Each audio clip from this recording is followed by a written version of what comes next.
Very good morning, good afternoon and good evening to all my dear प्यारे बच्चों। आज हम आप क्लास 10 के चैप्टर इलेक्ट्रिसिटी के जिस टॉपिक के बारे में डिस्कस करेंगे उस टॉपिक का नाम है रेजिस्टिविटी। क्या नाम है बेटा? उस टॉपिक का नाम है रेजिस्टिविटी।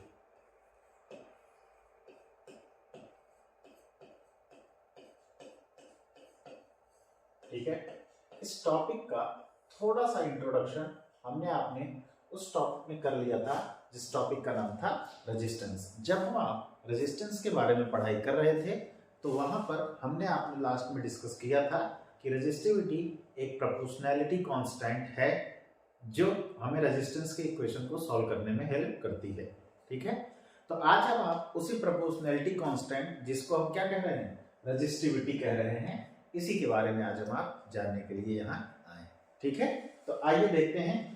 वहां हमने आपने डिस्कस किया था तो हमारा एक इक्वेशन आया था resistance R is equals to rho into L upon A. ठीक है, जहां पर रो क्या था बेटा? रो हमारा रेजिस्टिविटी था। रो क्या था? रेजिस्टिविटी था। यहां पर अगर हम आप थोड़ा सा आगे बढ़े, ए को इधर शिफ्ट करें तो हमको आपको रो का वैल्यू मिलेगा, rho is equals to R into A upon L. Rho is equals to R into A upon L. अगर ऐसा हो जाए, if area of cross section of wire becomes 1 metre square and length of the wire becomes 1 meter, मतलब कि हमारे पास एक wire है। हमारे पास क्या है बेटा? एक वायर है जिसका एरिया ऑफ क्रॉस सेक्शन कितना है? 1 मीटर स्क्वायर है और जिसकी लेंथ कितनी है बेटे? लेंथ कितनी है? 1 मीटर। लेंथ कितनी है? 1 मीटर और एरिया ऑफ क्रॉस सेक्शनल क्या है? 1 मीटर स्क्वायर है। तो यहां इस इक्वेशन से हमको आपको मिलेगा rho is equals to are.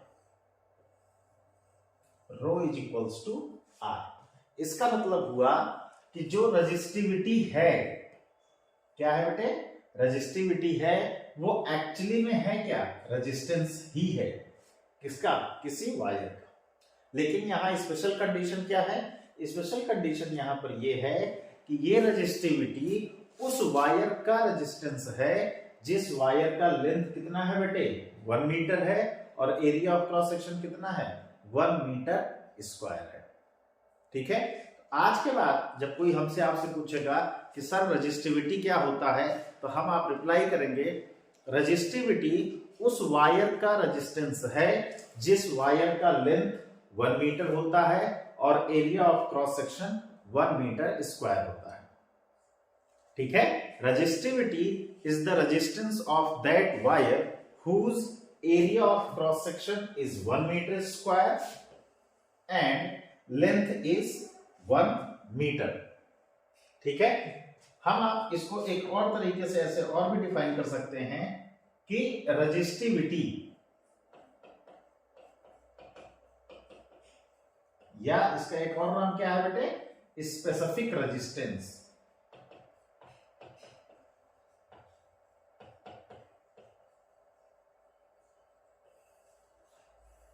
इसके दो नाम हैं, इसको हम आप रेजिस्टिविटी कहेंगे या स्पेसिफिक रेजिस्टेंस कहेंगे। अगर आप यहां ध्यान से देखें तो एरिया कितना आया बेटे? एरिया है 1 मीटर स्क्वायर और लेंथ कितनी है? 1 मीटर है। तो अगर मैं आपसे पूछूं इस वायर का वॉल्यूम कितना है, तो आप कह दोगे volume is equals to area into length, means 1 metre cube. Volume कितना आया बेटे? 1 मीटर क्यूब। तो हम आप इसको ऐसे भी डिफाइन कर सकते हैं कि resistivity is the resistance of that wire. Resistivity is the resistance of that wire whose volume is unity। मतलब रेजिस्टिविटी उस वायर का रेजिस्टेंस है जिस वायर का वॉल्यूम कितना है 1 है, जिस वायर का वॉल्यूम कितना है 1 है। ठीक है, तो रेजिस्टिविटी कोई अलग से टॉपिक नहीं है। रेजिस्टिविटी एक स्पेशल कंडीशन है रेजिस्टेंस की ही, जिसमें हमें वायर का लेंथ और एरिया फिक्स करना पड़ता है।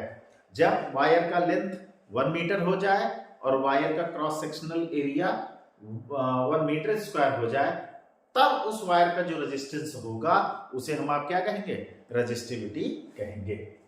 ठीक है, इतनी बात समझ में आ गई है। अब इसके साथ साथ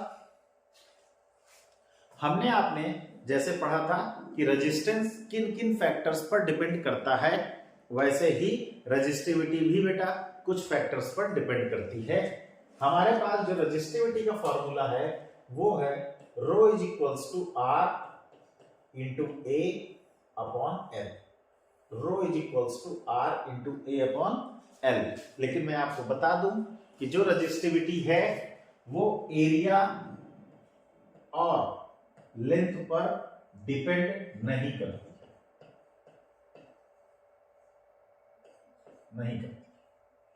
जो रेजिस्टिविटी है वो एरिया और लेंथ पर डिपेंड नहीं करती है।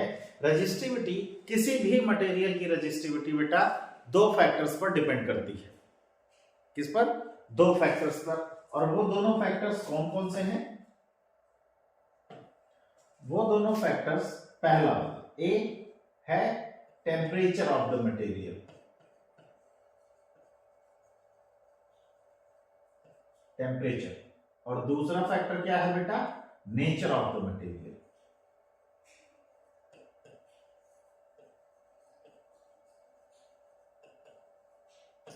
किसी भी मटेरियल की रेजिस्टिविटी 2 फैक्टर्स पर डिपेंड करती है, और वो दोनों फैक्टर्स कौन कौन से हैं? Temperature and nature of the material. और किसी भी मटेरियल की रेजिस्टिविटी उस मटेरियल के लेंथ और एरिया ऑफ क्रॉस सेक्शन पर बिल्कुल भी डिपेंड नहीं करती है। ठीक है, तो हमने आपने आज जिस टॉपिक के बारे में जाना वो था रेजिस्टिविटी, और वो किन फैक्टर्स पर डिपेंड करती है। मैं उम्मीद करता हूं कि आपको ये सारी बात समझ में आई होगी। अगर हाँ, तो जल्दी से इसका एक स्क्रीनशॉट ले लीजिए तो आगे बढ़े।